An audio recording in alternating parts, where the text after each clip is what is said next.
Heart matters in money matters. அது முதல் message. ரெண்டாவது message money and you. Love or affair. ரெண்டாவது message என்னது? பக்கத்தில் பார்த்து சொல்லுங்க. பணத்திற்கும் உனக்கும் நல்ல தொடர்பா கள்ள தொடர்பா? இது ரெண்டாவது மெசேஜ் பேசணும். மூணாவது டியூன் இன் டு அபண்டன்ஸ். பரிபூர்ணத்துக்கு என்ன செய்யுங்க? டியூன் பண்ணுங்க. பிலீவ். நீங்கள் எவைகளை கேட்டுக்கொண்டோம் என்று விசுவாசிக்கிறீர்களோ அதை பெற்றுக்கொண்டோம் என்று என்ன செய்யுங்க? விசுவாசிங்க. அப்பொழுது உங்களுக்கு உண்டாகும் சொல்லி பேசணும். அதில் அடுத்து நாலாவது என்னது?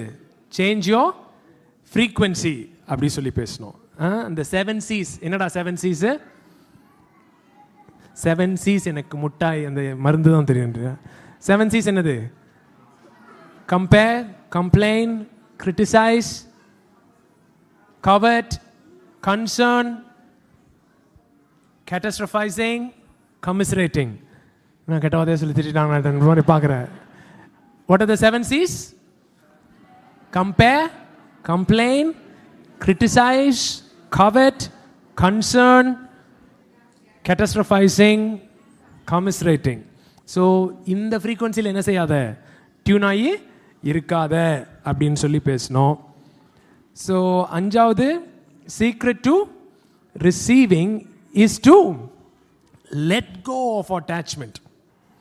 Let go of attachment. The secret to receiving, பெற்றுக்கொள்வதின் ரகசியம் என்னது? பக்கத்தில் பார்த்து சொல்லுங்க. பெற்றுக்கொள்வதின் ரகசியம் டு லெட் கோ.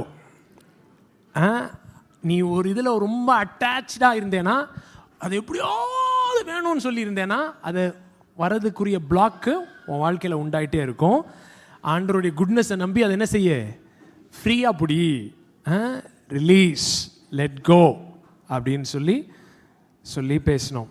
அதுக்கடுத்து அவருடைய நிறைவு உங்களை நிறைக்கிறது. His fullness fills you. இப்போ இது எத்தனாவது? 1 2 3 4 5 6வது. ஹிஸ் ஃபுல்னஸ் ஃபில்ஸ் யூ என்ன சொன்னோம்னா, ஒரு அப்பா இருக்கார். எனக்குரியதெல்லாம் உனக்குரியது, என்னுடைய நிறைவுனால நான் உன்னை என்ன செய்வேன்? நிறைவாக்குவேன் அப்படின்னு சொல்கிற ஒரு நல்ல தகப்பன் இருக்காரு அப்படின்னு சொல்லி நம்புன்னு. அதுக்கடுத்து போன வாரம் என்ன பேசணும்? ஆசீர்வாதத்தின் ஆணிவேர். உன் வாழ்க்கையில் யார் என்ன சபிச்சிருந்தாலும் சரி, என்ன காரியங்களை பேசியிருந்தாலும் சரி, நீ தகப்பனுக்கு செல்ல பிள்ளையா இருக்க, ஆண்டவருக்கு பிலவடா இருக்க அப்படின்ற காரியங்களை நீ ஆழமாய் நம்பும் பொழுது அவர் உன்னை பெயர் சொல்லி அழைக்கிறவராக இருக்கிறாரு. அவர் உன்னை நேசிக்கிறவராக இருக்கிறாரு. அது உன்னுடைய வாழ்க்கையின் எல்லா சாபங்களையும் ஆசீர்வாதமாய் மாற்றும் அப்படின்னு சொல்லி பார்த்தோம். ஸோ இந்த சீரீஸில் இது இன்னைக்கு 8. அடே ஏன்ட்டையே வா.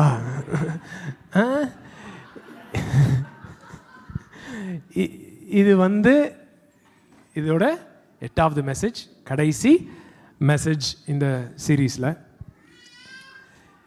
இதில் கொடுத்த எல்லா மெசேஜ்லேயும் இருக்கிற முக்கியமான காரியங்களை நீங்கள் எடுத்து என்ன செய்யணும்? ஒர்க் பண்ணணும். பக்கத்தில் உலுக்கி சொல்லுங்க, ஒர்க் பண்ணணும். You need to take the things that you've learned from all these messages and you need to put it into work in your life. Yeah, you have to put these things to work. So today I'm going to talk about one of the main reasons why we don't know how to receive from God is because we don't know how to deal with disappointment. இன்னைக்கு நான் பேச போகிற விஷயம் ரொம்ப முக்கியமான விஷயம். தேவனிடத்துலேருந்து அநேக நேரம் நம்ம பெற்றுக்கொள்ளலேருந்து நம்மளை நிறுத்துகிற ஒரு விஷயம் என்ன அப்படின்னா, நமக்கு நிராகரிப்பு,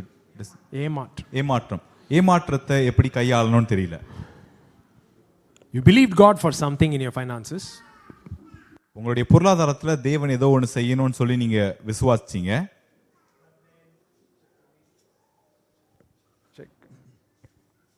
Check. Yeah, you believed God to do something in your finances. and then opposite happened. தேவன் உங்களுடைய பொருளாதாரத்துல ஏதோ ஒரு விஷயத்தை செய்யணும்னு எதிர்பார்த்தீங்க, ஆனா அப்படியே எதிர்மாறா நடந்துருச்சு. And you expected, something else happened. It's not only true for finances, it's true for other areas in your life as well. You expected, something else happened.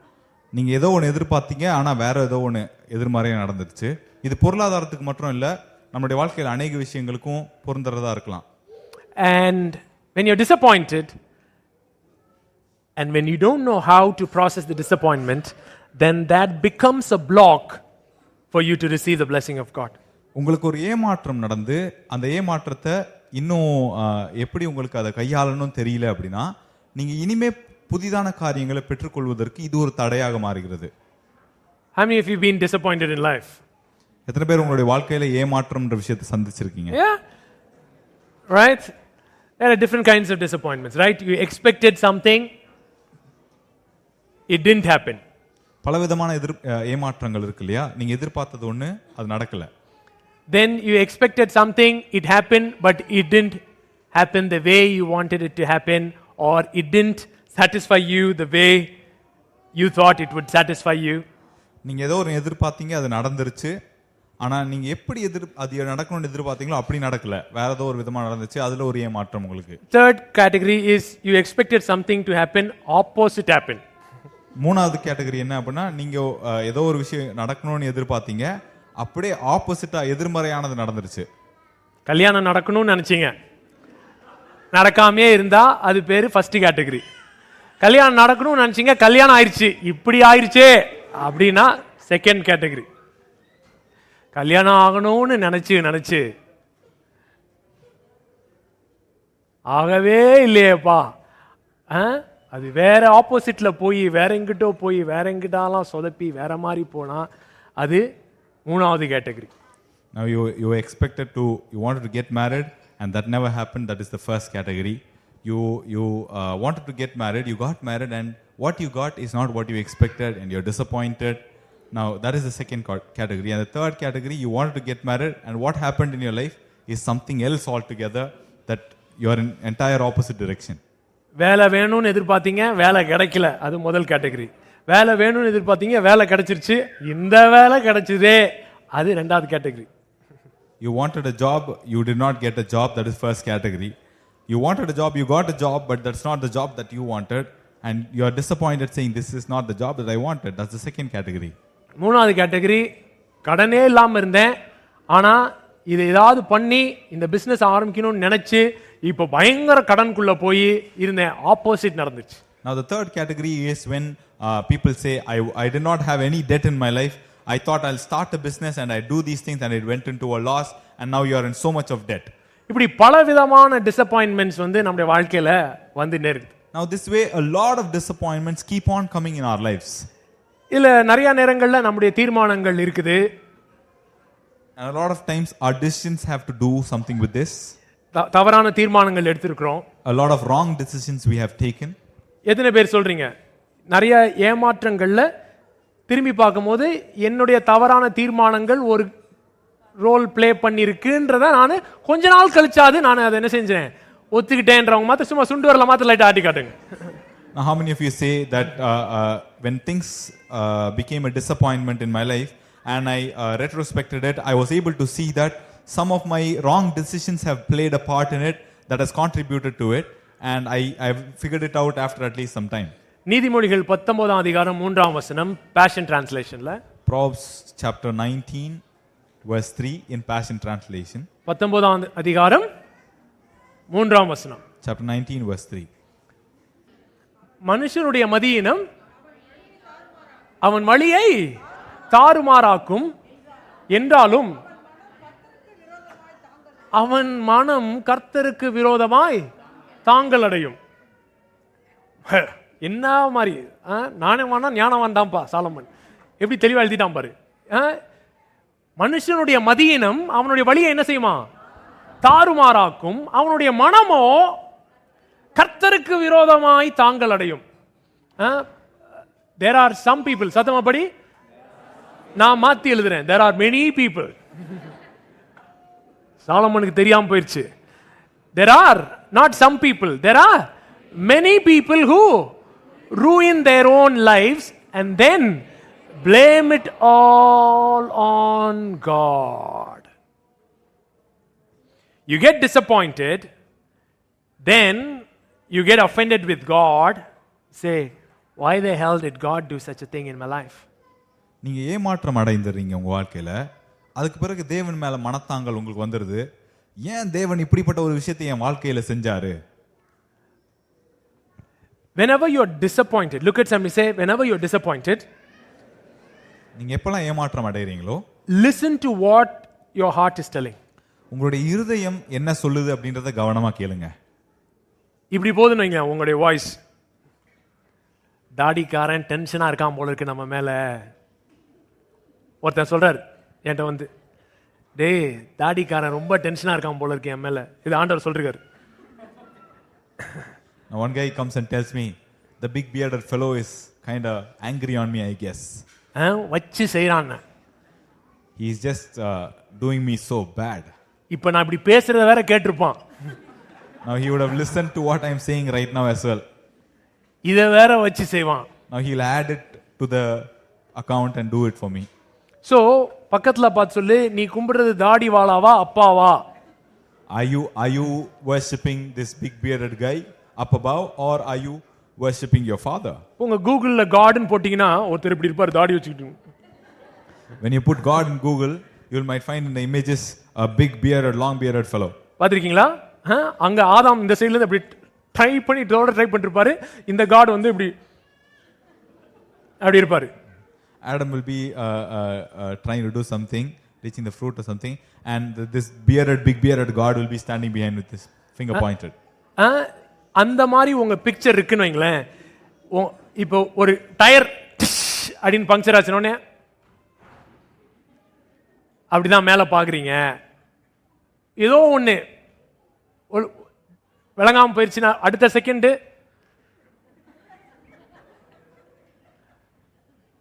அப்படிதான் போகுதுன்னா இன்னும் உங்களுக்கு ஃபண்டமெண்டலான சில காரியங்களே உள்ள போகலன்னு அர்த்தம். இதை வச்சு ஈஸியா பிசாசு கேம் ஆடிக்கிட்டே இருப்பான். Now when your tire goes flat, you immediately look up and said, and you think God did something against you, and something goes wrong in your life, immediately you look up God and saying blame it on him. It only shows that there's something very, very fundamentally wrong in your belief system, and it needs to be corrected. And devil keeps on playing a game with this belief that you have. பக்கத்துல பார்த்து சொல்லுங்க, ஏதாவது தப்பான உடனே கழுத்து இப்படி போகுதா அப்படின்னு கேளுங்க. When something goes wrong, does your neck look up to the sky? அப்பா அப்படின்றது வேற, அப்பா அப்படின்றது வேற. Now looking up to God and crying Abba is different, and saying oh God why is different. ஏன்னா என்ன நினைக்கிறோம்னா,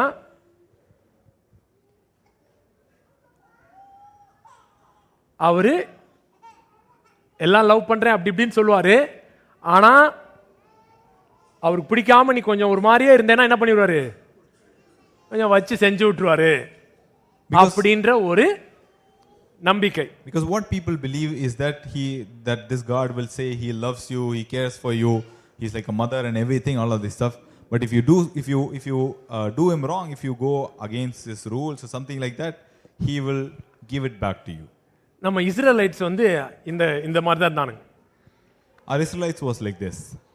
பாருங்க, 400 வருஷம் அடிமைத்தனத்தில் இருந்தானுங்க. They were in 400 years of slavery. எனக்கு மோசேயை பார்த்தா அப்படியே ரொம்ப ஃபீலிங்ஸா வரும்.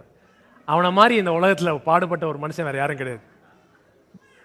When I look at Moses, I feel so much pity for him, because there's no other guy in the world who suffered like him. 300 பேரை வச்சிட்டீங்க, பாடா இருக்கு. With 300 people I'm struggling so much. 20 லட்சம் பேருக்கு பாஸ்டரா இருந்தா என்ன அவன் மண்டை எப்படி ஆயிருக்கும் பாருங்க. What would have happened if he was a pastor of 20 lakh people? அவன் போய் ஏதோ ஆண்டவர் அவனை கன்வின்ஸ் பண்ணி அவனே போய் வேணாண்டா ஆணி புடுங்க வேணாட்டு 40 வருஷம் போய் இருந்து எல்லாம் பண்ணி அப்புறம் ஆண்டவர் அவனுக்கு சைனை கொடுத்து இப்படிலாம் பண்ணி வந்து ஃபேரோட்ட பேசிட்டான்.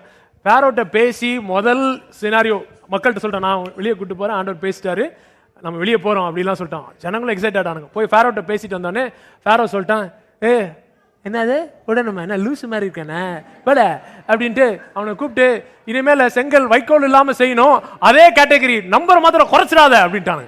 அப்படின்னு உடனே மோசே திரும்பி போறான். இஸ்ரவேல்லாம்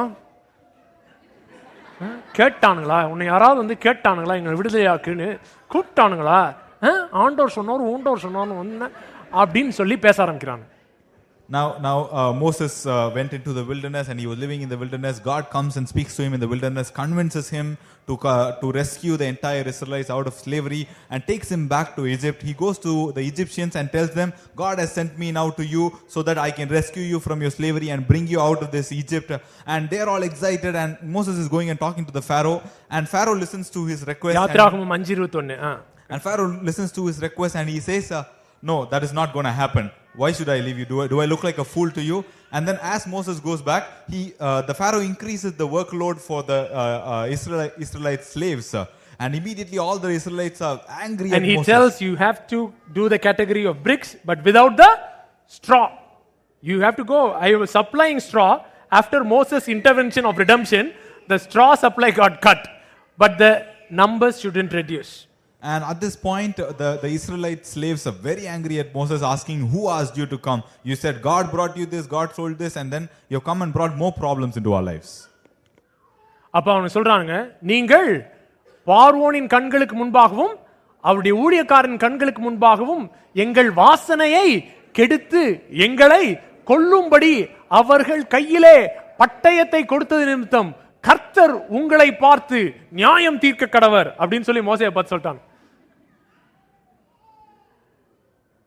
5:21. And they said to Moses and Aaron and the group, let the Lord look on you and judge, because you have made us abhorrent in the sight of Pharaoh and in the sight of his servants, to put a sword in their hand to kill us. பாரு மோசேக்கு தேவையான்னு இருக்கும். The problem is then these people, God does so many miracles.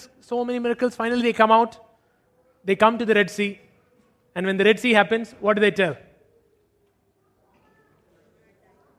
God, did you bring us here to kill us? Because there are no graves in the Egypt, you brought us here. So இப்போ மோசே வந்து அதுக்கப்புறம் இவங்கள்ட்ட பேசின பிறகு நிறைய அற்புதங்கள் தேவன் செஞ்சு இவங்களை விடுவிச்சு பார்வோனை இவங்களை போக விட்டு இவங்க வந்து கிளம்பி வெளியில் வந்துட்டு இருக்கும்போது, இவங்க வனாந்தரத்தில் வந்துட்டு இருக்கும்போது திடீர்னு ஒரு பிரச்சனை வரும்போது திரும்ப தேவனை பார்த்து கேட்குறாங்க, தேவனே இந்த மாதிரி வனாந்தரத்தில் சாகத்துக்கு தான் எங்களை கொண்டு வந்தீங்களா, ஏன் எகிப்தில் கல்லறை இல்லாதனால தான் இங்கே வந்து கொண்டு வந்து சாவடிக்கிறீங்களா அப்படின்னு கேட்குறாங்க. பக்கத்தில் பார்த்து சொல்லு, எத்தனை நன்மைகள் அனுபவிச்சிருக்க? How many good things have you experienced? கேளுங்க, எத்தனை நன்மைகள் அனுபவிச்சிருக்க? Ask your neighbor, how many good gifts have you experienced? ஆனா நீ எதிர்பார்த்த ஒரு மேட்டர் நடக்கலன்னு உடனே என்ன பேச்சு பேசுற? Just because one thing that you expected didn't happen, what kind of words do you speak? என்ன சாகரக்கா கொண்டு வந்தீங்க, அவங்க என்னென்னவோ பேசுறானுங்க. அதுக்கப்புறம் செங்கடலை பொழந்தாச்சு, செங்கடலை பொழந்து போய் அங்கிட்டு கொண்டு போனோடனே தண்ணி இல்லைன்னு பிரச்சனை. அப்புறம் தண்ணியை கொடுத்தாச்சு பிறகு KFC இல்லை அப்படின்னு பிரச்சனை பண்றாங்க. Now these guys are keeping on making problems after problems after problems, and after God parted the Red Sea and brought them to the other side, and they had a problem saying there's no water to drink, and God supplied them with water, and even after that now they are saying we need KFC, we don't have food. இந்த car உங்க காரா இருந்தால் அதை move பண்ணுங்க. So இப்படி போய்கிட்டே இருக்கு. இந்த ஆஃபென்ஸ் வந்து பக்கத்துல பார்த்து சொல்லுங்க, இந்த ஏமாற்றம் மனத்தாங்களா மாறும் பொழுது உனக்கு இருக்கிற ஒரே ஹெல்ப்பையும் நீயே எதிர்த்துக்கிற. நல்லா ஒரு 3 பேரை பார்த்து சொல்லுங்க, கர்த்தர் தீர்க்கதரிசனமா உனக்கு சொல்லுகிறது என்னதாவது அப்படின்னு சொல்லுங்க. Now tell your neighbor, the Lord is prophesying over you. When your disappointment turns into offense, you are going against the only help that you have. It's okay to be disappointed. It's okay to be disappointed. ஆனா அந்த டிசப்பாயின்மெண்ட்டை அடுத்த second ஏதோ மாத்திரக்கூடாது, அஃபென்ஸா மனத்தாங்களா மாத்திரக்கூடாது. அஃபென்ஸா மாத்திட்டேன்னு வச்சுக்கோவேன், உனக்கு இருக்கிற ஹெல்ப்பையே சுற்றுவ. ஏமாற்றம் இருக்கிறது பரவாயில்ல, But you should not take this disappointment and take it and turn it into offense the next moment. The moment you turn your disappointment into an offense, you are shooting at the only help that you have. கொல்றதுக்கு தான் கொண்டு வந்தீங்க ஆணித்தரமா நம்புறானுங்க. Now these guys are firmly believing, saying you brought us here to die. You brought us here to die. ஹalleluya அப்படின்னு worship பண்ணும்போது நீ ஆண்டவரை குறித்து என்ன நம்புறன்றது முக்கியம் இல்லை. ஆனா இந்த மாதிரி ஒரு டிசப்பாயின்மெண்ட் நடக்கும் பொழுது உள்ள இருந்து வெளியே வருதா, அதுதான் நீ ஆண்டவரை குறித்து நம்புறது. Actually now when you are எதுக்கு கை தட்டுறேன்னு எனக்கு புரியல. when you are in the church, when you are in the holy setting worshiping, இல்ல உண்மைக்கே எதுக்கு இப்ப கை தட்டுறீங்க?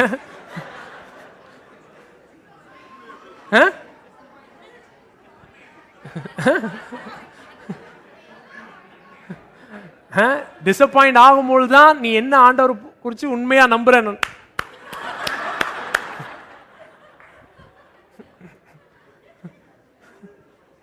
Now when you're standing and worshiping in the church, what you believe about God at that point in time, at that moment, is not important. It is not the reality. But when you are facing a disappointment in your life and you're going through a tough time, at that moment whatever comes out of you, comes up from within you, that is what you really believe about God. இயேசுவோட இவனுங்க அக்கறைக்கு போவோம் வாருங்கள்னு ஒண்ணே என்ன பாட்டு பாடிட்டே ஏறினானுங்கன்னு தெரியல. ஆனந்தமாய் இன்ப காணா அப்படின்லாம் பாடிருப்பானுங்களா இருக்கும். புயல் வந்தது பாருங்க, அப்ரண்டிஸ் ஃபெலோஸ் கத்த ஆரம்பிச்சிட்டானுங்க. ஐயரே நாங்கள் மடிந்து போகிறதை குறித்து உமக்கு கவலை இல்லையா, கவலை இல்லையா, கவலை இல்லையா எக்கோவோட கேட்கிறாங்க. Now when Jesus says let's go to the other shore, I don't know what song they must have been singing along with Jesus after the ministry, all the excitement. They're getting into the boat and they're probably singing row, row, row the boat, and they're taking to the other side. But then when on the way, when they're reaching, when the big storm comes in their way, and immediately they start screaming, do you not care that we are dying at this point? பக்கத்துல பார்த்து சொல்லு, நீ எதிர்பார்த்தது நடக்காமல் வேற ஏதோ நடக்கும் பொழுது உன் ஹார்ட்டோட ஃபர்ஸ்ட் ரெஸ்பான்ஸ் என்னன்றத நீ இங்கதான் இருக்கு ஹார்ட், இங்கதான் இருக்கு, இந்த இடத்துல தான் இருக்கு. பக்கத்துல சொல்லு, தப்பு இல்ல, அங்கதான் இருக்குன்னு தெரிஞ்சுக்கோ முதல்ல. Now when something that you expected did not happen and something opposite totally happens to you, what is the first response of your heart? And that response that shows where your heart is placed. It's not wrong, but first thing that is required for you is to understand where your heart is, really is. He's out there to get you. That is one narrative. Second narrative is he doesn't care. Third narrative is he can't be trusted. அவர் நான் போட்டத்துல தான் காத்துக்கிட்டே இருக்கிறாரு அப்படிங்கிறது கதை. ரெண்டாவது என்ன அப்படின்னா அவருக்கு இதை பத்திலாம் கவலையே கிடையாது, உன்னை பத்திலாம் அவர் கவலைப்படுறதே கிடையாது. The third one is he can't be trusted. மூணாவது விஷயம், அவரெல்லாம் நம்பத்தக்க ஆள் இல்ல. அவரு he can't be trusted. அவர் நம்பத்தக்க ஆள் இல்ல. You have to take care of yourself. நீ தான் உன்னை பாத்துக்கணும். You have to do things for yourself. உனக்காக விஷயத்தை நீ தான் பண்ணிக்கணும். Because in that scenario you trusted him, he didn't come through for you. ஏன்னா அந்த விஷயத்துல நீ அவரை நம்பின, அவர் உனக்காக நிக்கல. In this you trusted him but he didn't come through. இந்த விஷயம் நடக்கும்போது நீ அவரை நம்பின, ஆனா அவர் உனக்காக நிக்கல. So don't trust him in this. அதனால இந்த விஷயத்துல அவர் நம்பிராத. So this is not a new strategy. This is the age old strategy that serpent used with Adam and Eve. Did God say? இது ஏதோ ஒரு புதிய விஷயத்தை பிசாசு கண்டுபிடிச்சு உபயோகப்படுத்துறான்னு கிடையாது.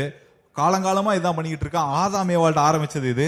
தேவன் அப்படி சொன்னாரா அப்படின்னு ஆரம்பிச்சான். Look at somebody and say the only agenda for the devil is to make you question God's goodness in your life. பிசாசோடைய ஒரே ஒரு நோக்கம் என்ன அப்படின்னா உங்களுடைய வாழ்க்கையில தேவன் நல்லவரா அப்படின்றத கேள்விக்குறியா வச்சிட்டு போறதுதான். See, கடவுளுக்கே அப்படின்னா அடுத்து மோசேக்கு என்ன, மோசேக்கே அப்படின்னா எனக்கு என்ன? கரெக்ட்டுங்களா? ஏசாயா 8:21. ஐசாயா 8:21. இடுக்கண் அடைந்தவர்களாயும் பட்டினியாயும் தேசத்தை கடந்து போவார்கள். அவர்கள் பட்டினியாய் இருக்கும்போது மூர்க்க வெறி கொண்டு தங்கள் ராஜாவையும் தங்கள் தேவனையும் தூஷிப்பார்கள். ஸோ டிசப்பாயிண்டட் பீப்புள் பார்த்தீங்கன்னா அத்தாரிட்டி ஃபிகர்ஸை blame பண்ணுவாங்க. They will pass through it hard pressed and hungry, and it shall happen when they are hungry that they will be enraged and curse their king and their God and look upward. Now the problem is disappointed people will always question their authority figures and leadership people in their life. Disappointment வந்துருச்சு, வலி வந்துருச்சுன்னா people in pain look for people to blame. People in pain, look at someone and say, people in pain look for people to blame. வலியில் இருக்கிற மக்கள் யார் மேல பழி சுமத்தலாம் அப்படின்னு சொல்லி என்ன செய்றாங்க, மனது தேடிக்கிட்டே இருக்கும். இது யாருனால நடந்தது தப்பு, இவனை யாரை இதுக்கு பொறுப்பாக்கலாம் அப்படின்னு சொல்லி மைண்ட் தேடிட்டே இருக்கும். நமக்கு ஈஸியா டார்கெட் ஆகிறது யாரு? லீடர்ஷிப்பா தான் இருக்கும். Now whose fault is this? Whom can we blame this upon? And your mind keeps thinking about it when you're disappointed, and the easy target that comes in our way is the leadership.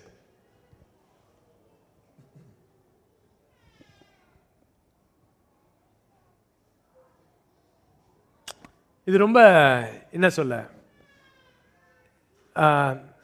இது லீடர்ஸா இருக்க விரும்புகிறவர்கள் நீங்க இதை புரிஞ்சுக்கோங்க. முதல்ல the people who want to be leaders, please understand this very well.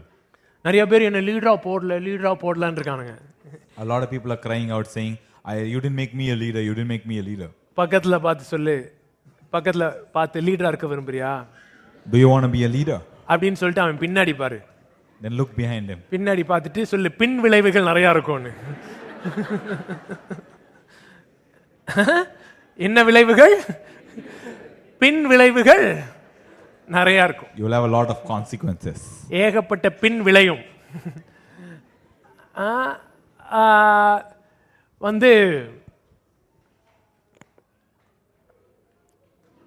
see, people curse their God and King. Do you know how many times people have been offended with the very same person who is the only person who can help them? உங்களுக்கு தெரியுமா எத்தனை முறை ஜனங்க யார் அவங்களுக்கு help பண்ண முடியுமோ அவங்கள்ட்டயே மனந்தாங்கல் அடைஞ்சு போயிருக்காங்க? Countless times. So one of the things that stops your breakthrough is when you're in pain, you don't know what to do with your pain, so you end up blaming God, blaming people around you, blaming this. Though all the 7 C's that I'm talking about, complain, comparison, criticize, all those things happen whenever a disappointment happens. நிறைய நேரங்கள்ல அற்புதங்களை வரவிடாம தடுக்கிறது, தேவனுடைய நன்மைகளை ஒருத்தவங்களுடைய வாழ்க்கையில வரவிடாம தடுக்கிறது என்ன அப்படின்னா அவங்க வேதனையில இருக்கும்பொழுது அவங்க தேவனை குற்றச்சாட்ட ஆரம்பிக்கிறாங்க, அவங்களுடைய தலைவர்களை குற்றச்சாட்ட ஆரம்பிக்கிறாங்க, யார் மேல பழி போடலாம் அப்படின்னு சொல்லி தேட ஆரம்பிக்கிறாங்க. இந்த 7 C பார்த்தோம் இல்லையா, அது எல்லாமே வேதனையில இருக்கிற இடத்துல இருந்து ஆரம்பிக்குது. Look at somebody and say, your disappointments will reveal your true saviors. உங்களுடைய ஏமாற்றங்கள், what you think your savior is, it will reveal. உங்களுடைய ஏமாற்றங்கள் உங்களுடைய உண்மையான இரட்சகர் யார் அப்படிங்கறத உங்களுக்கு காமிக்கும். நீங்க யாரை இரட்சகரா வச்சிருக்கீங்க, எதை உங்க இரட்சகரா பாக்குறீங்கன்றத காமிக்கும். For Peter it was fishing. பேதுருக்கு அது மீன் பிடிக்கிறது. 3.5 years he was invested in Jesus. 3 வருஷம் இயேசுவோடு கூட அவன் இணைந்திருந்தான். Man, he was fully invested. அவனுடைய வாழ்க்கை முழுக்க அங்க போட்டான். And finally he came to a do or die situation. He was willing to go against the Roman army. ஒரு சவால் அப்படின்னு சொல்லி இயேசுக்கு முன்னாடி வந்தப்போ அவன் ரோமர் சேனைக்கு எதிராவே போயிடலாம் அப்படின்ற அளவுக்கு அவன் தயாரா இருந்தான், கத்தி எடுத்தான். Against the priesthood and against the entire religious political system he was willing to fight. மொத்த மதம், ராஜ்யம், அந்த ராணுவம் எல்லாத்துக்கும் எதிராகவே நான் சண்டை போட தயார்னு சொல்லி கத்தி எடுத்தான். He took the knife and went and chopped the ear. போர் அப்படின்னு குதிச்சிட்டான். கத்தி எடுத்து அந்த போர் சேவகனுடைய காதை வெட்டிட்டான். வெட்டிட்டு இயேசுவும் உருவாரு அப்படின்னு எதிர்பார்த்தான். And after he cut the ear of this soldier, he is expecting Jesus also to take his sword and cut. அவர் காதை எடுத்து அட்டாச் பண்ணாரு பாருங்க, அன்னைக்கு அவன் இருதயம் சொக்கு நூறா உடைஞ்சு அவனுடைய என்டையர் 3.5 இயர்ஸ் ட்ரீம், பல வருஷம் மேசியாவுடைய ட்ரீம் எல்லாமே இந்த காதுல தான் உடைஞ்சது. இவர் காதை அட்டாச் பண்ணார் பாருங்க, அதுல அவன் சுக்குநூறா அப்படியே விழுந்துட்டான். Now when Jesus came and took that ear and fixed it back to the soldier, Peter's whole life shattered away, his heart shattered away, his dreams of the kingdom, the dreams of Messiah and them taking over the kingdom of God coming, everything was shattered away for him. நீங்கெல்லாம் அவன் போய் சொன்னா நினைக்கிறீங்க, நான் அவன் உண்மையதான் சொல்ல ஆரம்பிச்சான்னு நினைக்கிறேன். அதுக்கப்புறம் இவர் யாரு நான் தெரியாது சார்ன்றான். நான் இவர் நினைச்சதே வேற, இவர் யாருன்னே எனக்கு தெரியாது, நானே கன்ஃபியூஸ் ஆகி உட்காந்துருக்கேன், விட்டுருங்க. இல்ல நான் பார்த்தேன்னா கெட்ட வார்த்தை சொல்லி திட்ட ஆரம்பிச்சிட்டான். ஏன்னா அவனுக்கு காதல் இன்னும் அஃபண்ட் ஆகி உட்காந்துருந்தான். Now you all are thinking that he probably lied over there saying I don't know Jesus, but what I really think is he was really in a place where he's like, I don't even know who this guy is. He said kingdom, he said he's the Messiah, he's going to take over and everything. Right now when the ear I cut off the ear, he put it back together and he got arrested. I don't know him. நான் பேதுரு வந்தா என்ன சொல்லிப்பேன், சரி நீ கத்தி எடுக்கல, okay, காதையாவது விட்டுருக்கலாம், சந்தோஷமாவது போயிருப்பேன். ஒரு காதை வெட்டிட்டேன்டா, திரும்ப அதுக்கு அட்டாச் பண்ணி விட்டேன். அதுதான் என்னோட ப்ராப்ளம். நான் பேதுருவா இருந்ததுதான். Now if I was Peter, I would have this would ஏதோ என் ஆசைக்கு நான் கட் பண்ணிட்டு போறேன். I would have been like, you didn't take the knife and come and fight with me, at least you should have left the ear alone. Why did you put it back together? பக்கத்துல பார்த்து சொல்லி, நீ எவன் காதையாவது அறுக்கணும்னு நினைக்கிற, திடீர்னு ஆண்டவர் attach பண்ணி விட்டுறாரு. Now you want to cut somebody's ear, but God attaches it back immediately. Attach பண்ணி விட்ட உடனே ஆண்டவர் மேலே கெட்ட வார்த்தை வருது.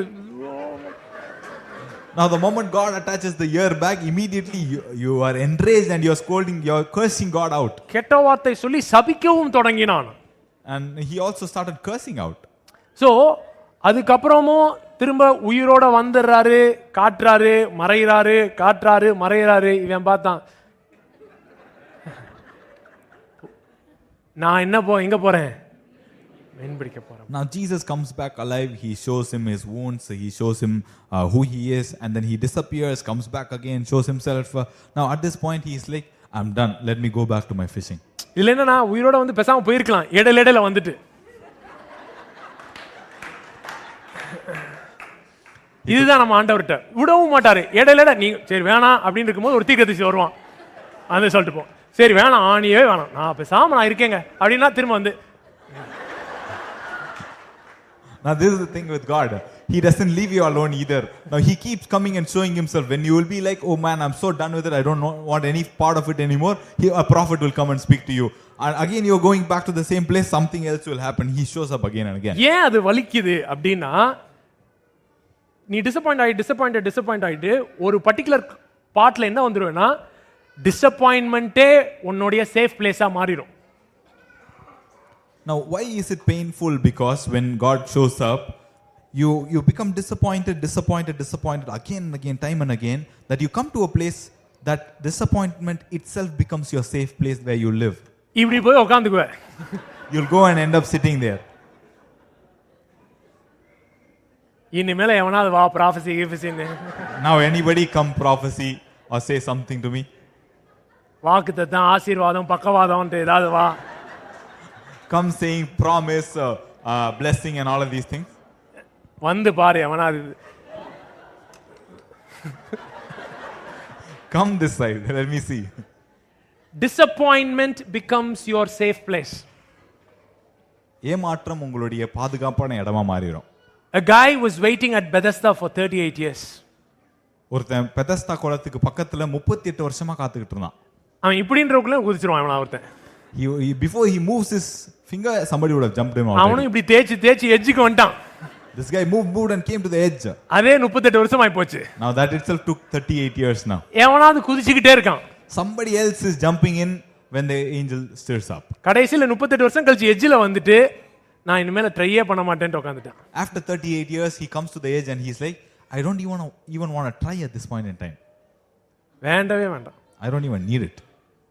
இது ஒரு கேட்டகரி, டிசப்பாயின்மெண்ட் உன் சேஃப் பிளேஸா. இன்னொரு கேட்டகரி, டிசப்பாயிண்ட் ஓவர் ஆகி நல்லா இருக்கும் போதே டிசப்பாயின்மெண்ட்டை எதிர்பார்த்துட்டே இருப்பானுங்க. Now this is one category where disappointment becomes the safe place, and then there's one more category, even when things are good they start expecting disappointment to come. ஏதாவது கொஞ்சம் நல்லதா போகுதுன்னு வைக்கேன், என்ன எல்லாம் நல்லா ஒரு வாரம் போயிட்டே இருக்குது. பொதுவா ஏதாவது 7:30 கூட்டம், சண்டே போடல வாரம் ஃபுல்லா, ஒழுங்கா வேற போகுது. சொல்லு, சத்தமா சிரிக்காத. No, they'll be like, 1 week has gone by, nothing has gone wrong, nothing has gone bad. I have not fought in 1 week. What is going on? Something bad is going to happen right now. And you would expect disappointment. You would play disappointing scenarios in your mind with multiple scenarios so that you can tell yourself, oh, disappointment, you cannot catch me off guard. I was expecting you. Even worse. நீங்க என்ன பண்ண ஆரம்பிச்சிருவாங்கன்னா, ஒரு ஏமாற்றத்தை எதிர்பார்க்க ஆரம்பிச்சிருவாங்க. இந்த சூழ்நிலையில நான் எப்படியெல்லாம் ஏமாற முடியும் அப்படின்னு சொல்லி ஒரு நூற்றுக்கணக்கான விஷயத்தை அவங்களே யோசிச்சு வச்சு தியானிச்சு வச்சு, அதாவது ஏமாற்றம்னு ஒன்று முன்னாடி வந்து நிற்கும் போது, நீ வந்து என்ன ஷாக்கெல்லாம் கொடுக்க முடியாது, உன்னெல்லாம் ஏற்கனவே நான் எதிர்பார்த்துட்டேன், உன்னோட மோசமாவே நான் எதிர்பார்த்து வச்சிருக்கேன். பக்கத்துல பார்த்து சொல்லு, worst case scenarioல உனக்கு தான் PhD தரகு தேடி நிக்கிறானுங்க. They are searching for you to give you a PhD in worst case scenarios. AI ஆல கூட இவ்வளவு பாசிபிலிட்டிஸ் யோசிக்க முடியலையா? Even AI cannot think these many possibilities. பல பாசிபிலிட்டிஸை யோசித்து ஒவ்வொன்றையும் யோசித்து எப்படிலாம் ராங்கா போகும் யோசித்து, இதுல எது ஒண்ணு வந்தாலும் நான் என்ன சொல்லிடுவேன், நான் எதிர்பார்த்தேனே இதை. Now, when thinking of all the possible ways that is on earth to think for all the things that can go negative and disappoint you, and when something comes, immediately you stand right in front of it and say, I expected this to happen. ஏன்னா Brené Brown அவங்க ரிசர்ச்ல என்ன சொல்றாங்கன்னா, joy is the most vulnerable emotion to experience. Joy is the most vulnerable emotion to experience. Brené Brown says, என்ன சொல்றாங்கன்னா, சந்தோஷம் அப்படிங்கிறது தான், ஆனந்தம் அப்படிங்கிறது தான் நீங்க அனுபவிக்கக்கூடியதுலேயே ரொம்ப ரொம்ப வல்னரபிளான ஒரு இமோஷனா இருக்கு. You are standing with your child is sleeping, you are by the bed, you are seeing your child sleep, and you are like, oh, sweet bundle, my goodness, how can I love this bundle so much? You think about that, and immediately in your mind you think what wrong can happen to them. Now, இப்போ நீங்கள் உங்களுடைய குழந்தை முன்னாடி நின்றுட்டு இருக்கீங்க, குட்டியாக குழந்தை தூங்கிட்டு இருக்கு, அதை பார்த்து நீங்கள் யோசிச்சுட்டு இருக்கீங்க, ரொம்ப சந்தோஷமாக இருக்கீங்க, ஆனந்தமாக இருக்கிறீங்க, எப்படி இப்படி ஒரு ஆனந்த பொட்டலத்தையே வந்து கொடுத்த மாதிரி இருக்கே, எனக்கு ரொம்ப பிடிச்சிருக்கு இந்த குழந்தைய அப்படின்ற அன்பை நீங்கள் அனுபவிச்சுட்டு இருக்கும்போது, சந்தோஷத்தை அனுபவிக்கும் போது திடீர்னு யோசிக்க ஆரம்பிச்சிருங்க, இந்த குழந்தைக்கு இப்படிலாம் நடந்துருமோ அப்படிலாம் நடந்துருமோ அப்படின்னு தவறான எண்ணங்களும் வர ஆரம்பிக்குது. You are with your partner, looking into the eyes, eye to eye contact, you are in that moment, immediately it's like, this is too good to be true, no, let's disconnect. நீங்க தம்பதியினரா ஒருத்தரை பார்த்து ஒருத்தர் இணைந்து இருக்கிறீங்க, அந்த நேரத்துல கண்ணுக்குள்ள ரெண்டு பேரையும் பார்த்துட்டு இருக்கும் பொழுது திடீர்னு இது நம்பருக்கு ரொம்பவே வந்து நல்லதா இருக்கு அப்படின்னு சொல்லி ஒரு சந்தேகம் வருது, உடனே டிஸ்கனெக்ஷனுக்குள்ள போயிடுறீங்க. So you imagine worst case scenarios. அதனால எப்படியெல்லாம் இது தீமையா மாறக்கூடும் அப்படின்னு சொல்லி ஏமாற்றத்தை முன்னாடியே நீங்க எதிர்பார்த்து கணிச்சு வச்சிருவீங்க.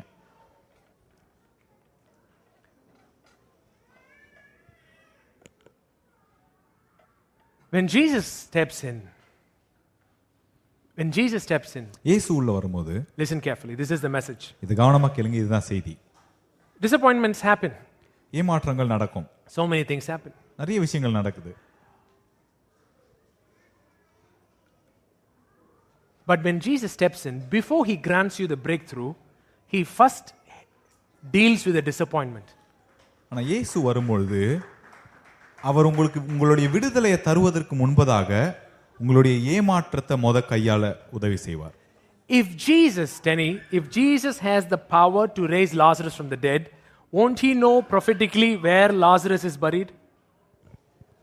இயேசுவுக்கு லாசருவை கல்லறையிலிருந்து எழுப்பக்கூடிய வல்லமை இருந்துச்சுன்னா தீர்க்கதரிசனமா அவருக்கே தெரிஞ்சிருக்கணும் இல்லையா, லாசருவோடைய கல்லறை எங்க இருக்குன்னு அவருக்கு ஏற்கனவே தெரிஞ்சிருக்கணும். நம்ம ஆட்களே ஃபோன் நம்பர் சொல்றானுங்க, எல்லாம் சொல்றானுங்க. Our people only are saying phone number and all these things. நான் இயேசுவா இருந்தேன்னா நேரா வண்டி எங்க விட்டுருப்பேன், கல்லறைக்கு விட்டு அவனை கூட்டிட்டு வண்டியில ஏத்திட்டு இந்த மேரி ஆத்தாட்ட திட்டு வாங்காம இருக்கணும்னா யாரோட தான் போகணும்? லாசருவோட போகணும்னு சொல்லி லாசருவை முதல்ல அனுப்பிட்டு அப்புறம் நான் பின்னாடி போயிருப்பேன். Now, if I was Jesus, I would have directly first gone to the graveyard of Lazarus and first risen him up, taken him up in my vehicle, and would have taken him along with me and sent him first inside to Mary Martha so that they won't come and scold me. இவரு நேரா அந்த அம்மாட்ட போய் எங்க வச்சிருக்கேன்னு காட்டு. Now he goes directly to this lady and he asks, show me where you have buried him. அடுத்து கல்ல புரட்டு. And then he is like, now turn away the stone, push away the stone. 38 வருஷமா இப்படியே உட்கார்ந்துருவன்ட்ட போய் சுகமாக விரும்புகிறாயா அப்படியே பாங்க. Now there's a guy sitting there for 38 years expecting a healing and didn't happen, and he's going and asking, do you want to be healed? முழுதும் try பண்ணி அவனே வந்து நெட்டை கழுவிட்டு பேக் பண்ணிக்கிட்டு இருக்கான். பலக ஆழத்துல தள்ளி போடு.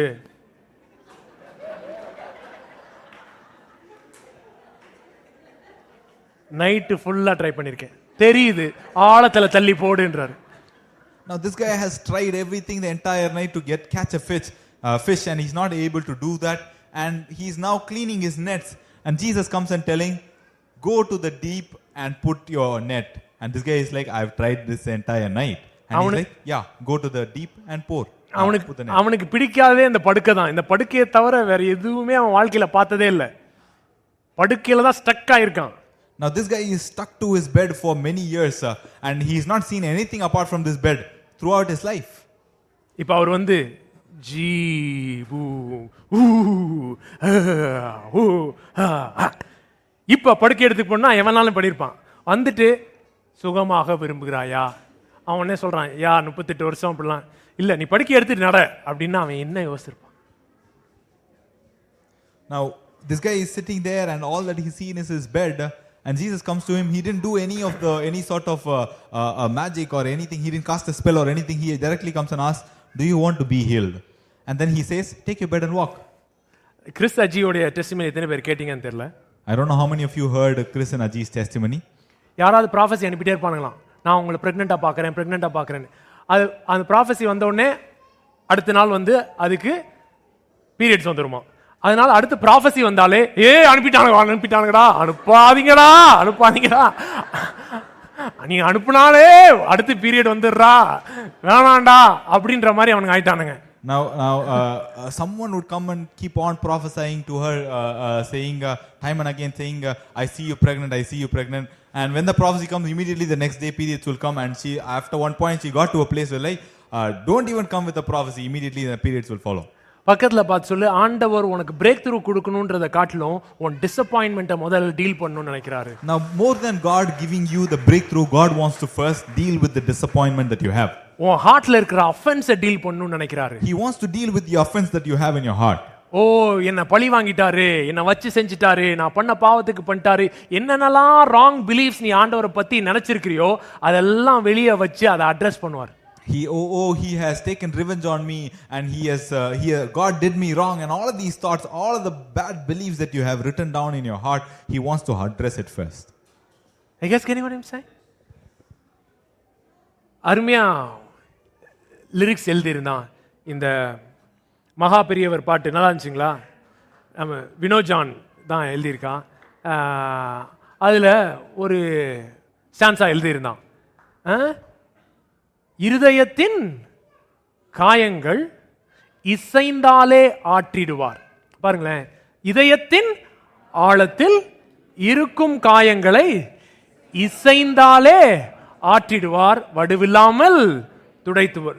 பக்கத்துல பார்த்து சொல்லு, லைட்டா நீ கோஆபரேட் பண்ணா போதும், இந்த டிசப்பாயின்மெண்ட் மேட்டர் ஆண்டவர் டீல் பண்ணுவார். If you cooperate a little bit, God will deal with this disappointment in your heart. லைட்டா அவருக்கு நீ இடம் கொடுத்து, எனக்கு இந்த மேட்டர்ல உங்க மேல வருத்தம் இருக்கு, இதுல உங்களை தான் நான் குத்தினே இருக்கிறேன், கடைசியில் என்ன இப்படி வச்சு செஞ்சிட்டீங்களே அப்படின்னு தான் என் ஹார்ட் இருக்கு, ஆனா நீங்க அப்படி இல்லைன்னு எனக்கு இன்னொரு பக்கம் சொல்லுது, எனக்கு இதை டீல் பண்றதுக்கு ஹெல்ப் பண்ணுங்கன்னு நீ வந்தேனா அதை அந்த முள்ளை எப்படி ரிமூவ் பண்ணுமோ அவ்வளோ அருமையா அதை ரிமூவ் பண்ணி அடுத்த பிரேக் த்ரூக்கு உன்னை ஆயத்தப்படுத்துவார். Now when you give him the slightest bit of the space for him to work, when you come to him and say, my heart is keeping on pricking and pointing at you, saying, you did me wrong in this area. Whenever I think about this, my heart is saying, you did me wrong. God, you did me wrong.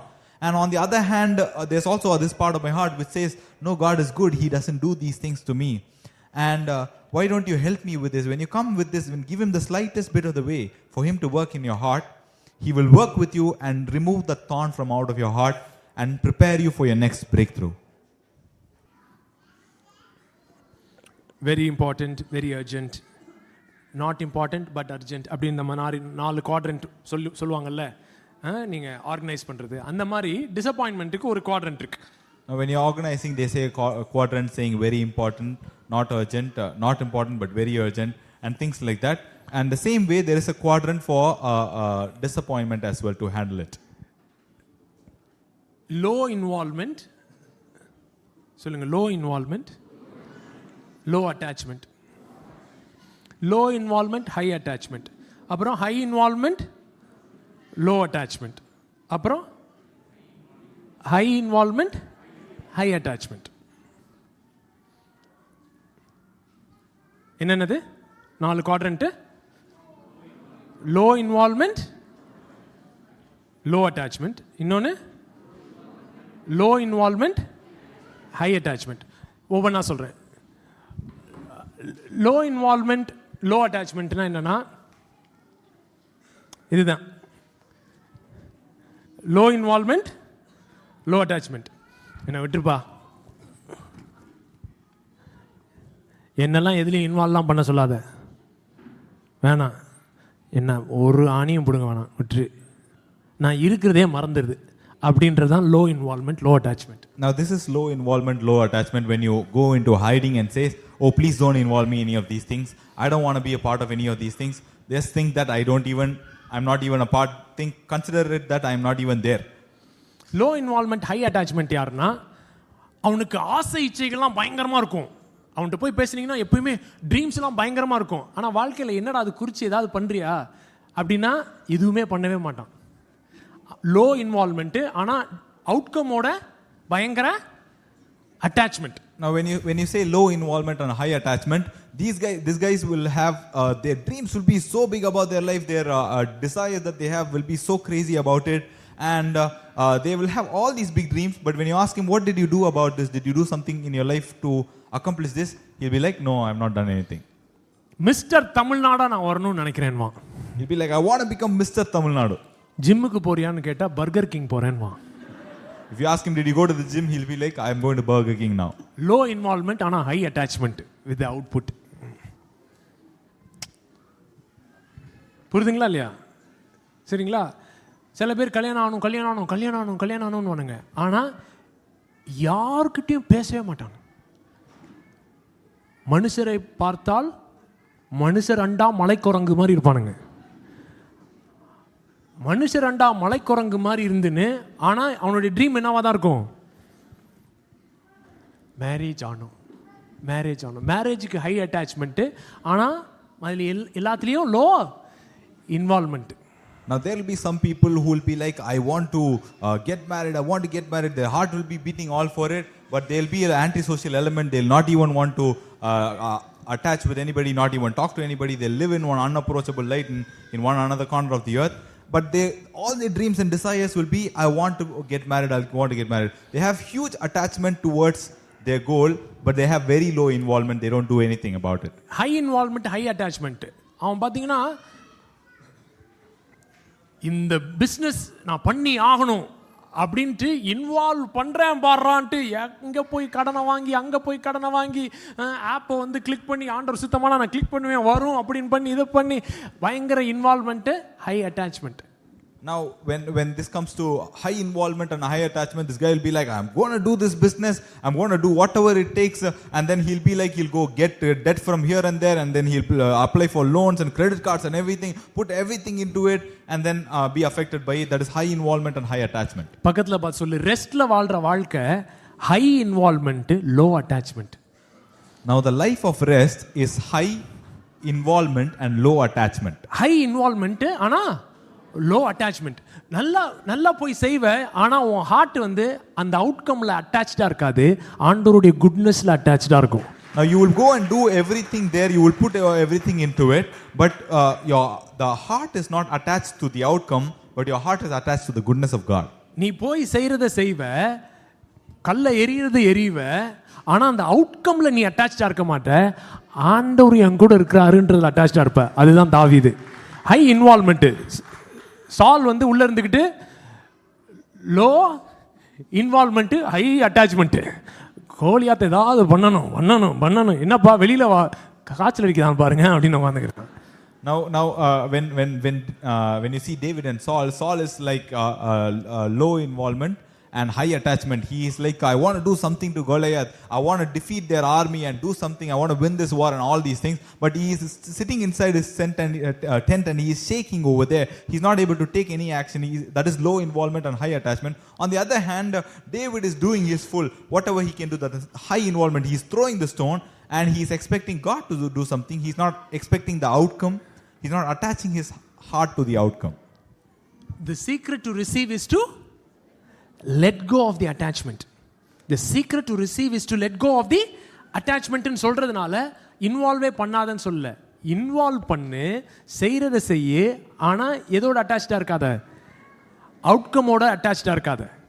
பெற்றுக்கொள்வதுக்கான ரகசியமே என்ன அப்படின்னா வந்து இந்த அட்டாச்மெண்ட்டை விட்டு விடுறது தான். So do whatever you have to do. It doesn't mean that you have to stop doing the things that you are suppose to do. Do the things that you are suppose to do. Get involve in things and don't attach yourself with the outcome. In fact, supernatural நீ operate பண்ணனும்னா இத நீ புரிஞ்சுக்கணும்.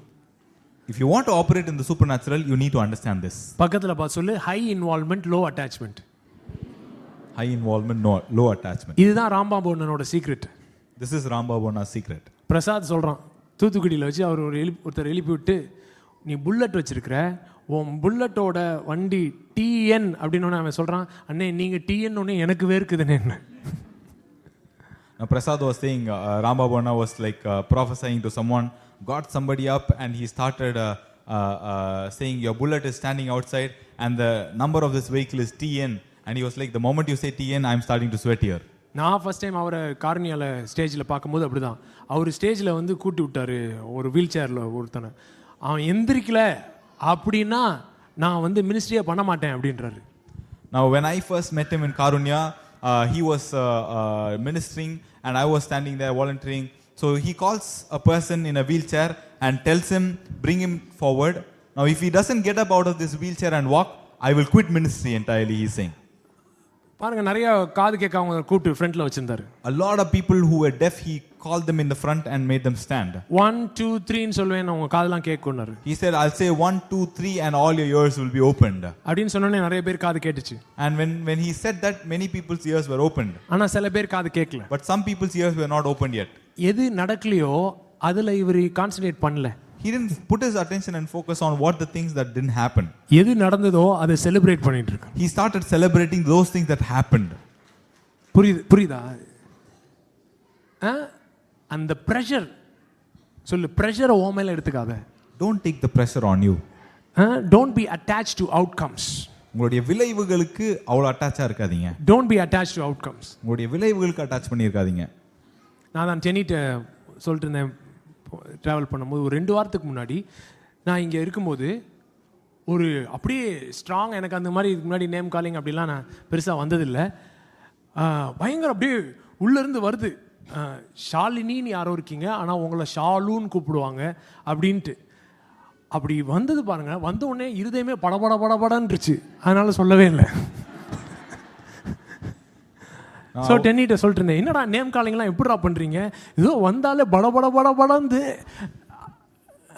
ஆனால் ஷாலினி ஷாலினி ஷாலினி உங்களை ஷாலுன்னு கூப்பிடுவாங்கன்னு அப்படின்னு வருது. இப்போ ஆனால் ராம்பாபன்ட்ட கேட்டேன், என்னண்ணா எப்படின்னு இதெல்லாம். அவர் சொன்னார், என்ன என்ன என்ன நினைக்கிற, கூப்பிட்டா தப்பாக போயிட்டா உன்னை கேவலமாக நினைப்பாங்க தான் நினைக்கிறேன். அப்படி ஒன்றும் பெரிய ஆள் இல்லை, நினச்சிட்டு போகிறானுங்க. அப்படி ஒன்றும் நீ ஒரு பெரிய அப்பாட்டாக்கர் இல்லை, கேவலமாக தான் நினைப்பானுங்க, நினச்சிட்டு போகிறானுங்க. ஆனால் நீ ரிஸ்க் எடு. ஆனால் நீ என்ன செய்ய, ரிஸ்க் எடு. Now I was telling Tenny 2 weeks தப்பா back. போச்சுனா சாரி ஐ மிஸ்ட் ன்னு சொல்லு. I was telling Tenny while driving 2 weeks back, that when I was ministering here, and then I had the strong urge to tell that there was someone called Shalini, and people call them Shalu. And as this comes up, and I am starting to shiver, I'm scared of telling this out loud. And I asked, how do you guys prophesy? I asked Rambabona, how do you prophesy? What happens? How are you able to say this boldly? And he said, now what is your fear? Now when you say something wrong, immediately they're going to think bad about you. That's your fear, right? பக்கத்துல பார்த்து சொல்லு, high involvement, low attachment is the life of rest. It's the life of rest. So Abraham வந்து இப்ப ரொம்ப disappoint ஆயிட்டான். 99 வயசு ஆயி போச்சு. Abraham has come to a place where he is 99 years old and he is very disappointed. ஆண்டவர் இறங்கி அவன் டிசப்பாயின்ட்மென்ட்டை டீல் பண்றார். Now God comes and he deals with his disappointment. அவன் திரும்ப போணும் பாருங்க சாராட்ட. He has to go to Sarah again. திரும்ப போணும் பாருங்க, அங்கதான் மிரக்கல் இருக்கு. Now that's where the miracle is. நீ சுகமாக விரும்புகிறாயா? Do you want அப்படின்னு to be கேட்கும் பொழுது அவன் திரும்ப சொல்லணும், நீ பார்வை அடைய விரும்புகிறாயா? நான் உனக்கு என்ன செய்ய வேண்டும்? இப்படிலாம் கேட்கிறாரு. சிக்கா இருக்கு, ரொம்ப நாள் சிக்கா இருக்கிறவங்ககிட்ட. And he's asking the people who have in sickness for a very long time, he's asking this question, do you want to be healed? Do you want to receive your eyesight again? ஆண்ட்ரோமா அடிக்கடி சொல்லுவாரு, அவர் wheel சேர்ல இருக்கிற ஒருத்தர்கிட்ட போய் கேட்டாராம், do you want to be healed? அவர் உருட்டிக்கிட்டே அடிக்க வந்தாராம் அவரை, கேப்பியான்னு. Now Andrew Womack once went and asked somebody in a wheelchair, do you want to be healed? The guy started rolling his wheelchair and came to hit him saying, will you ask me that question again? ஏன்னா அவர் வந்து இப்போ என்ன பண்ணிட்டாரு, தன் மைண்டை settle பண்ணி வச்சுக்கிட்டாரு. நமக்கு என்ன நடக்காது, ஹீலிங் நடக்காது, நம்ம இப்படியே மேனேஜ் பண்ணிக்குவோம் அப்படின்னு சொல்லி பக்கத்தில் பார்த்து சொல்லு. The problem with disappointment is, say the problem with disappointment is, you reduce your expectation to the level of your experience. You reduce your expectation to the level of your experience. இந்த ஏமாற்றத்தில் இருக்கிற பிரச்சனை என்ன அப்படின்னா வந்து உங்களுடைய எதிர்பார்ப்புடைய அளவை உங்களுடைய அனுபவங்களுக்கு நேரா கொண்டு போய் வச்சிருவீங்க. Bring it as low as possible. எவ்வளவு கம்மியா கொண்டு வர முடியுமோ அவ்வளவு கம்மியா கொண்டு வந்துரும். This is how the world will teach you. You know, in Spider-Man, that ஹீரோனியா சுச்சு மாதிரி ஹீரோனி வந்து ஹீரோட்ட சொல்லுது, அவன் அப்படியே யூனிவர்சிட்டிக்கு கிடைக்கலையே, யூனிவர்சிட்டிக்கு அப்ளை பண்ணுவான், ரிஜெக்ட் ஆகிடும். உடனே அது வந்து சொல்லும், not to be disappointed is not to expect. If you do not expect, you won't be disappointed. பக்கத்தில் பார்த்து சொல்லு, that is the lie of the enemy. இதுதான் வந்து உலகம் சொல்லி கொடுக்குற விஷயம். இப்போ ஸ்பைடர்மேன் படத்தில் பார்த்தீங்கன்னா ஹீரோயின் வந்து ஹீரோட்ட சொல்லும், நீ எதையுமே எதிர்பார்க்கல அப்படின்னா வந்து உனக்கு ஏமாற்றமே இருக்காது அப்படின்னு சொல்லி. And that is the biggest lie. அந்த பொய்யை தான் வந்து பிசாசு உங்களுக்கும் திணிக்க விரும்புகிறான். நிறைய மதங்கள் ஆசையே இல்லாமல் வாழு, ஆசைதான் உனக்கு எல்லாத்துக்கும் ப்ராப்ளம், ஆசையே இருக்கக்கூடாதுன்னு அவருக்கு ஒரு ஆசை இருந்திருக்கு பாருங்களேன். Now a lot of religions have some of the religions have this ideology saying you should not have any desire. Desire is the biggest problem of all things and it is the biggest problem, so you should not have a desire at all. Basically his desire was that he should not have any desire. பாருங்களேன், அவர்கிட்ட போய் உனக்கு ஆசை என்ன, ஆசையே இருக்கக்கூடாதான் என் ஆசை. So உனக்கும் ஒரு ஆசை இருக்கு. So if you ask him what is your desire, he'll be like, I should not have any desire, that is my desire. So basically you have a desire too. பக்கத்தில் பார்த்து சொல்லி, எல்லாம் ஆசைப்படு, desire everything. எல்லா நன்மையான காரியங்களும் ஆண்டவர் உனக்கு தருவார்னு ஆசைப்படு. Believe that, desire that every good thing that God will bring to you in your life. ஆனா அது எதுலையுமே அட்டாச் ஆகாது. அட்டாச் ஆகாதுன்னா என்ன அர்த்தம்னா, அதிலிருந்து உன் வேல்யூவை ரிசீவ் பண்ணாது. அது நடக்கிறதுனால உன் வேல்யூ கூட போறது இல்லை, அது நடக்காதனால உன் வேல்யூ குறைய போறது இல்லை. அப்பாவுடைய அன்பு தான் நீ யாருன்ற வேல்யூவை நிர்ணயிக்கக்கூடிய ஒரே காரியம். அப்படின்றத செட்டில் பண்ணுன்றது தான் லோ அட்டாச்மெண்ட்னு அர்த்தம். And when you say don't attach yourself, what it means by that is by this event happening, but by this good gift coming into your life, it does not increase your value, and that not happening in your life does not decrease your value. Your value comes from only one place, that God is your Father and He is good to you.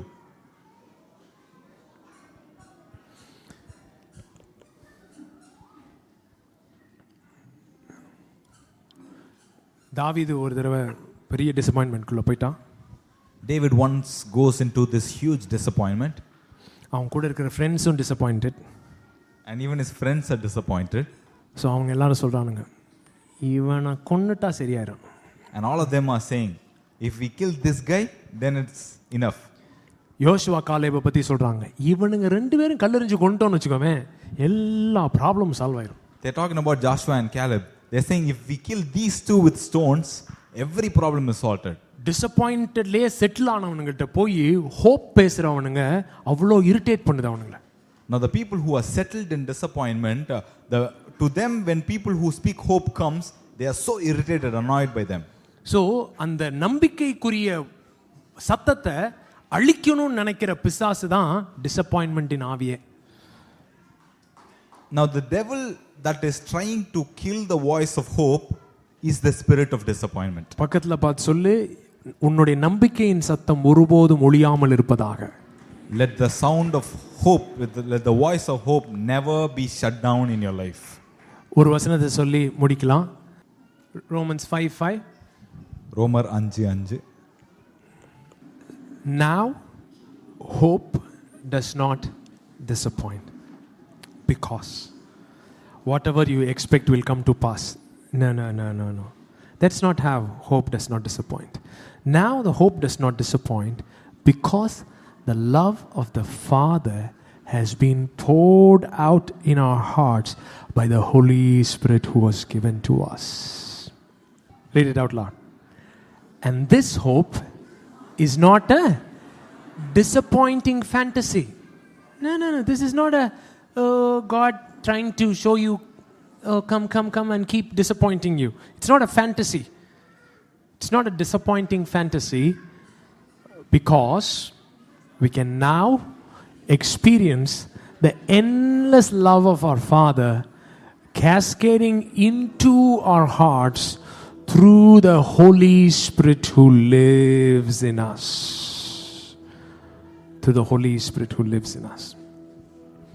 So the Father pours His love into your hearts through the Holy Spirit, and because you are baptized in that love, hope does not disappoint. Hope does not disappoint. தகப்பன் அவருடைய அன்பை நம்முடைய இருதயங்களில் ஊற்றி இருக்கிறாரு. அவருடைய அன்பு இப்படி ஊற்றப்பட்டிருக்கிறனால நம்மளுடைய நம்பிக்கை வீண் போவதில்லை.